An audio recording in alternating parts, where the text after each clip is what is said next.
Жалал-Абад мамлекеттик университети Жалал-Абад колледжинин экономикалык юридикалык бөлүмүнүн философия дисциплинасынын окутуучусу Байышбек кызы Аида.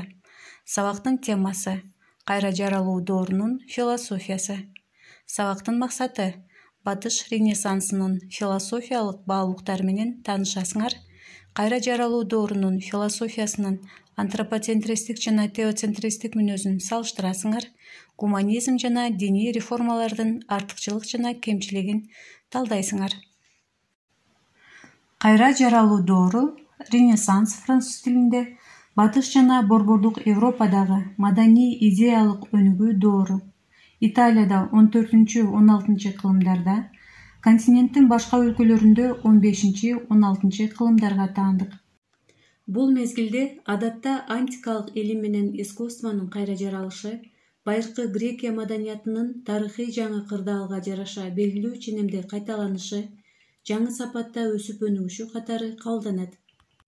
Кайра жаралуу доору орто кылымда унутта калтырылган жашоо образын, маданиятты кайра жаратууга умтулган.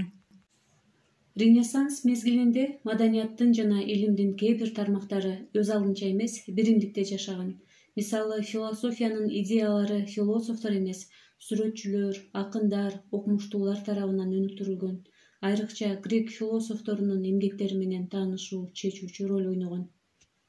Бул мезгилдин философиялык ой жүгүртүүсү антропоцентризм багытына туура келген. Борбордук фигура мында Кудай эмес, адам деп таанылган. Кудай бардык заттардын, кубулуштардын, асман жердин, материалдык жана руханий дүйнөнүн жаратуучусу. Ал эми адам дүйнөнүн борбору, өзөгү. Пантеизм кайра жаралуу доорундагы Кудай жана табият түшүнүктөрү бирдей каралган философиялык окуу. Коом Кудай эркинин туындусу, жаратмасы эмес, адам ишмердигинин жемиши, натыйжасы. Адам өз иш-аракетинде эч нерсеси менен чектелбеши керек. Кайра жаралуу доору адамдын өзүн өзү аңдап, баамдап билүү жөндөмүнүн жаңы деңгээлге көтөрүлүшү менен мүнөздөлөт. Андыктан так ошол кайра жаралуу заманы көп кырдуу белгиге, өнөргө, чыгармачылык кубатка ээ болгон, зор максаттарды алдыга койгон жана аларды жүзөөгө ашыра билген ойчулдарды, ишкерлерди, инсандарды тарыхый майданга алып чыккан.